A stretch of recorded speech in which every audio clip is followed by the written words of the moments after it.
दोस्तों, आप देख रहे होंगे ये मेरे गार्डन में आपको रंग बिरंगे सुंदर नॉर्मल ग्राफ्टेड सीड ग्रोन और कुछ मिक्स वैरायटी के बहुत सारे जो अडेनियम आप देख रहे हैं, इसको डेजर्ट रोज़ बोलते हैं।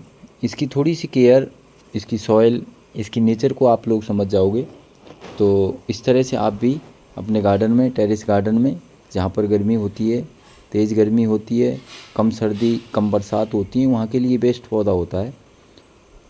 पहले रोज़ को लगाते थे लोग, लेकिन रोज़ अच्छा पौधा है, इसमें कोई शक नहीं है। रोज़ अपने आप में एक फूलों का राजा होता है और है भी राजा वो। लेकिन रोज़ की केयर, उसके खाद, उसकी रख रखाव और उसके लिए जो उसकी नखरीली नेचर होती है रोज़ की, उसको हर आदमी हर जलवायु में नहीं उगा सकता। लेकिन ये अडेनियम एक ऐसा पौधा है, अगर आपके टेम्परेचर 20-25 प्लस रहता है और ज़्यादा सर्दियाँ नहीं होती हैं, ज़्यादा बरसात नहीं होती हैं, तभी इसको रेगिस्तान का गुलाब कहते हैं। इसको आप लगा सकते हैं और इसको लगाने के बाद दोस्तों आप गार्डन में खुद भी अच्छे अच्छे प्लांट बना सकते हैं। ग्राफ्ट से कुछ इसके सीड बनेंगे, सीड कैसे बनाते हैं, सीडों में भी डिफरेंट कलर कैसे लगाएंगे, ये सारी चीज़ें आप समझ जाओगे तो शुरू में थोड़ा सा खर्चा होगा आपका, उसके बाद आप खुद भी अपने गार्डन में इनकी संख्या बढ़ा सकते हैं ग्राफ्ट करके, सीड से उगा करके।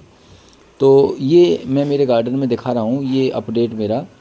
ये कुछ ऐसे प्लांट हैं जो लगातार जून के बाद बरसात हो रही थी, पूरे अगस्त रही, बीच बीच में कुछ रुकावट आई तो मैंने इनको कुछ लोकेशन चेंज की, कुछ को छाया में रखा, कुछ को बाहर धूप दिया, कुछ थोड़े बहुत फर्टिलाइज़र भी दिए।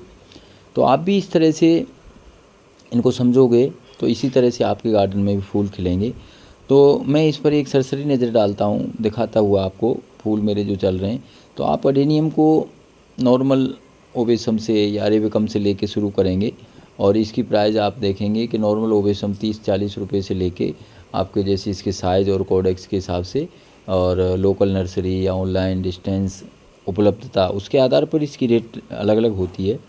तो आप शुरुआत करें नॉर्मल अरेबिकम से या ओवेसम से, और सीड से भी इसको उगा सकते हैं, लेकिन शुरू में थोड़ा सीड उगाना कठिन होता है। उसके लिए अपन को बेस्ट टाइम भी चुनना पड़ता है, बेस्ट सॉइल बनानी पड़ती है, बेस्ट मीडिया लेना पड़ता है।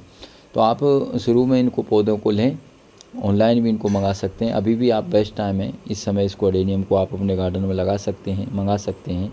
लोकल नर्सरी से ले सकते हैं, लोकल नर्सरी पर अमूमन ये थोड़े कॉस्टली मिलते हैं, लेकिन आप इसको ऑनलाइन मंगा सकते हैं। और इस पौधे का 10-20 दिन में कुछ नहीं बिगड़ना, ये जब कोरियर में रहता है तो आप ऑनलाइन मंगा सकते हैं। बेस्ट सेलर कोई भी आप अपनी चॉइस के हिसाब से, जो फैदफुल है, जिसकी रैंकिंग अच्छी है, वो देख के आप एडेनियम से शुरू करें। 2 पौधे लगाएं, 1 पौधे लगाएं, और ये धीरे धीरे जब 1-2 पौधे लगाने लगेंगे तो ये अपने आप इसकी तरफ आप खींचते चले जाएंगे और आप तरह तरह की आइडिया खुद भी बनाने लग जाओगे और इनको ऑनलाइन या ऑफलाइन जैसे भी है आप इनको मंगाना शुरू कर दोगे। तो है ये इंटरेस्टेड पौधा। अब मैं बात करता हूँ दोस्तों का, अगर आप इसको अडेनियम को मंगाना चाह रहे हैं या लेना चाह रहे हैं, गार्डन में लगाना चाह रहे हैं, तो बेस्ट है ये फूलों के लिए, कम देखभाल के लिए।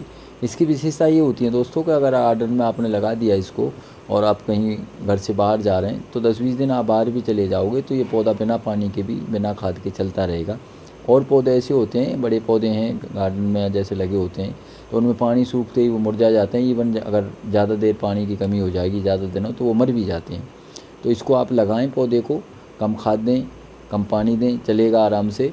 और बस इसका दुश्मन ज़्यादा पानी और ज़्यादा ठंड होती है, बस 1-2 महीने सर्दियों में, और ज़्यादा गर्मी उस समय मई जून में, कई बार नॉर्थ में ज़्यादा गर्मियाँ रहती हैं, 50 के आसपास टेम्परेचर, उस समय थोड़ी सी इसकी देखभाल की ज़रूरत पड़ती है। तो हम शुरुआत करते हैं दोस्तों। इसको ख़रीदने के बाद आप इसकी सॉइल देखें किस तरह के, ये क्या है, जो बड़े जो बिग हाउस होते हैं इसके लिए, पौधे उगाने के लिए, जिसके लिए जलवायु सेट करते हैं, उनमें वो लोग ज़्यादातर कोकोपीट में इनको उगाते हैं। तो आप कोकोपीट में लगा हुआ नर्सरी से ले रहे हैं तो एक बार कोकोपीट को हटाएं, अच्छे से इसकी जड़ें साफ़ करें, कोई इन्फेक्शन वगैरह नहीं है, और उसको एलोवेरा पानी में या फंगीसाइड या हल्दी पाउडर में थोड़ा सा साफ़ करें, सुखाएं। उसके बाद इसके लिए बेस्ट सॉइल, जैसे अपनी सैंड बजरी वगैरह होती है जिसमें पानी होल्ड नहीं होता है, वो मात्रा लें, 50-60%, 70%, थोड़ा सा उसमें कोकोपीट मिला दें।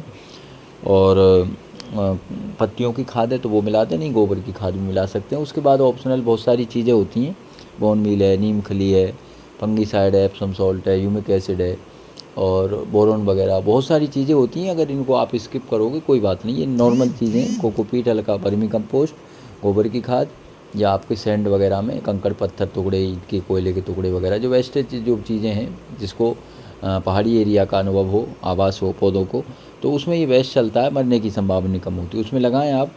और पोट के लिए इसमें नीचे इसके पोट में पूरे होल होने चाहिए, अच्छे से होल करो उसमें, और उसके अंदर आप सूखे पत्तों के खाद, कोकोपीट के टुकड़े या आप इसमें ईंट के टुकड़े वगैरह या थर्मोकोल, इस तरह की चीज़ें इसको आधा भर दें आप। और आधा भरने के बाद उसमें फिर ये पौधे को रिपोर्ट करें, अच्छे से लगाएं। और लगाने के बाद इसको 10-5 दिन आप थोड़ा सा छाया में रखें। एक बार जब इसकी जड़ें एक्टिव हो जाती हैं मौसम के हिसाब से, तो अभी बेस्ट टाइम है 5-10 दिन इसको अंदर रखें, हल्का सा पानी दे के। उसके बाद जब इसकी जड़ें सेट हो जाएं फिर इसको फुल धूप में, बरसात में आप रख सकते हो। और धूप और बरसात में जैसे ये ग्रोथ लेगा, इस पर बड़ भी बढ़ना शुरू हो जाएंगी, ग्रोथ भी लेगा, कोडेक्स भी बढ़ाएगा। और जब ये पौधा चलने लग जाता है उसके बाद फिर आप इसमें बहुत सारी चीज़ें हैं खाद वगैरह के लिए, जैसे ज़्यादा फूल और बड़ वगैरह बनाने के लिए इसमें ह्यूमिक एसिड का भी छिड़काव कर सकते हैं। NPK होता है जो 19-19 होता है, पहले ग्रोथ लेनी है तो 1261-0 होता है जिसके अंदर पोटास कम होता है, पौधे की ग्रोथ लेनी है तो NPK जैसे वर्मी कंपोस्ट, गोबरी खाद है, उसमें सभी चीज़ें होती हैं। और चाय की पत्ती वगैरह यूज्ड की हुई डाल सकते हैं, प्याज के छिलके का पानी डाल सकते हैं इसमें। और आपके केला वगैरह के जो छिलके हैं उनको आप पानी में गला के 2 दिन उनको डाल सकते हैं। जब एक बार पौधा चलने लग जाता है मैच्योर, उसमें पानी नहीं रुकना चाहिए और फुल धूप में रखें, तो ये पौधा इस तरह से अच्छे फूल देगा, अच्छे कोडेक्स की वृद्धि करेगा, अच्छे पत्तों की वृद्धि करेगा। तो ये गार्डन में आपको हरियाली के साथ साथ रंग बिरंगे फूल भी देगा। और जब ये पौधा फूल देने लग जाता है तो फिर इसमें सीड बनना शुरू होते हैं। तो सीडों के लिए आप कुछ इस तरह के पौधे रखें उसके पास, जैसे फूल आते हैं जिनमें गुड़ैल है, जैस्मिन है, आपके सदाबहार है, तुलसी के प्लांट हैं, ये पौधे आप इसके पास रखें जिससे मधुमक्खियाँ, तितलियाँ आएंगी, एक दूसरे पौधे पर बैठेंगी, ये फर्टिलाइज़र एक दूसरे को ये पोलिनाइजेशन करेंगी और इनमें सीड बनेंगी। और सीड के बाद, सीड इनको हार्वेस्ट करने के बाद मुँह खुल जाता है। बहुत सारी चीज़ें होती हैं जो वीडियो मेरी पड़ी हुई हैं, आप उनको देख सकते हैं। अडेनियम लगाना चाह रहे हैं तो कैसे सीड तैयार करें, कैसे डिफरेंट कलरों को चेंज करें एक दूसरे से, इनको पोलिनाइजेशन करके, ताकि ये इनके जो पौधे नहीं बनेंगे वो अच्छे पौधे बनेंगे सीड से जो उगेंगे, उनमें डिफरेंट नॉर्मल के साथ साथ अलग तरह के रंग बिरंगे फूल निकल के आएंगे। तो इस तरह उगाएं उनको, कोकोपीट में उगाते हैं इनको। उगाने के बाद थोड़ा पौधा बड़ा हो जाता है, 5-7 पत्तियाँ हो जाती हैं, फिर इसको रिपोर्ट कर सकते हैं। जैसे मैंने आपको मिट्टी बताई थी, कैसी मिट्टी बनानी है।